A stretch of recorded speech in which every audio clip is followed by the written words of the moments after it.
అందరికీ నమస్తే. ఈరోజు మన వీడియో వచ్చేసి దసరా పండుగ రోజు జమ్మి చెట్టును ఎందుకు పూజిస్తారు, అలాగే జమ్మి చెట్టును పూజించడం వల్ల మనకు కలిగే లాభాలు ఏమిటో వీటన్నింటినీ కూడా తెలుసుకుందామండి.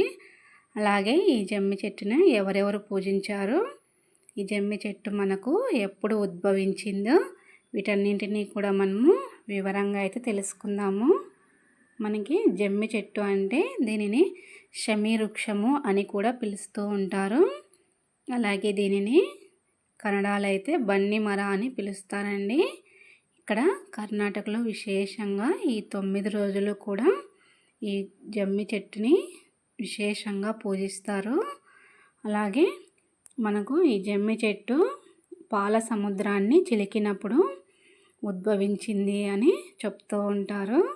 అలాగే ఈ జమ్మి చెట్టుని శ్రీరాముడు అలాగే పాండవులు కూడా ఈ షమీ వృక్షాన్ని పూజించి వారు యుద్ధాలలో విజయం పొందారని చెప్తూ ఉంటారు. మనకు శ్రీరాముడు లంకపై యుద్ధానికి వెళ్ళేటప్పుడు ఈ షమీ వృక్షాన్ని పూజించి ఆయన యుద్ధానికైతే వెళతారు. ఈ షమీ వృక్షాన్ని పూజించడం వల్ల ఆయన విజయాన్ని సాధించాడు.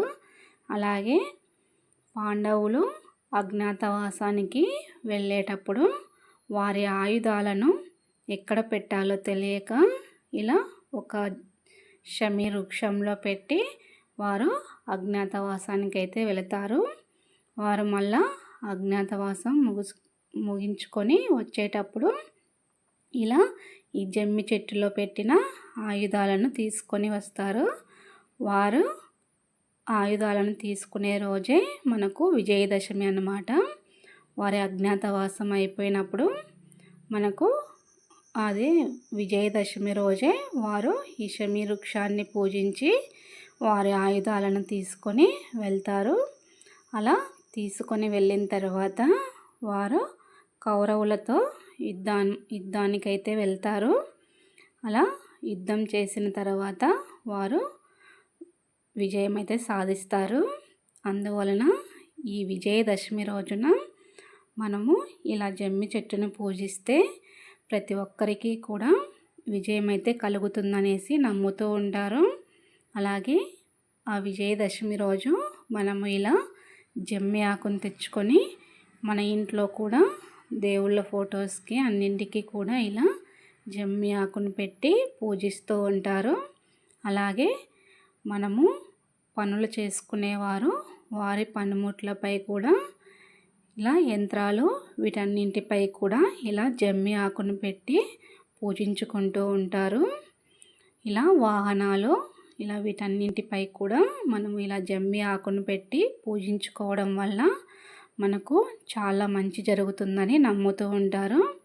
అలాగే ఆ రోజు ప్రతి ఒక్కరూ కూడా మన పెద్దవాళ్ళకు అలాగే ప్రతి ఒక్కరూ కూడా జమ్మి ఆకును పంచుతూ ఉంటారు. మనము పెద్దవారికి ఇలా జమ్మి ఆకు ఇచ్చి వారి కాళ్ళకు నమస్కరించి వారి ఆశీర్వాదాలు తీసుకోవడం వల్ల మనకు అంతా మంచి జరుగుతుందని నమ్ముతూ ఉంటారు. ఈ వీడియో కొద్ది మంది కన్నా యూజ్ అవుతుందని అనుకుంటున్నాను. మన వీడియో కనుక నచ్చితే లైక్ చేయండి, షేర్ చేయండి, మన ఛానల్ని అయితే సబ్స్క్రైబ్ చేసుకోండి. ఇలా విజయదశమి రోజు జమ్మి చెట్టును వీలైతే ప్రతి ఒక్కరూ కూడా పూజించుకోండి, చాలా మంచిది. అలాగే ఈ జమ్మి చెట్టుని సూర్యోదయానికి ముందుగానే మనము ఈ చెట్టును కనుక పూజించుకుంటే మనకు చాలా మంచిది. అలాగే మనకు దిష్టి దోషాలు అనేది పోతాయంటారు ఇలా షమీ వృక్షాన్ని పూజించుకోవడం వల్ల. అక్కడ మనం సూర్యోదయానికన్నా ముందుగానే పూజిస్తే చాలా మంచిది. ఇలా వీలైనంత వరకు ప్రతి ఒక్కరూ కూడా పూజించుకోండి. ఇలా పూజను కూడా మనము దశమి రోజు తప్పకుండా ఇలా జమ్మి ఆకును తెచ్చుకొని పూజను చేసుకోండి, చాలా మంచిది. మన వీడియో ఎలా అనిపించిందో ప్లీజ్ కామెంట్ చేయండి. ఇక్కడ నేనైతే పూజ చేసి స్వామి వాళ్ళకైతే హారతిని అయితే సమర్పిస్తున్నాను. నాకు వీలైనంత వరకు పూజ చేసి చూపించాను. తప్పకుండా వీడియోని లైక్ చేయండి.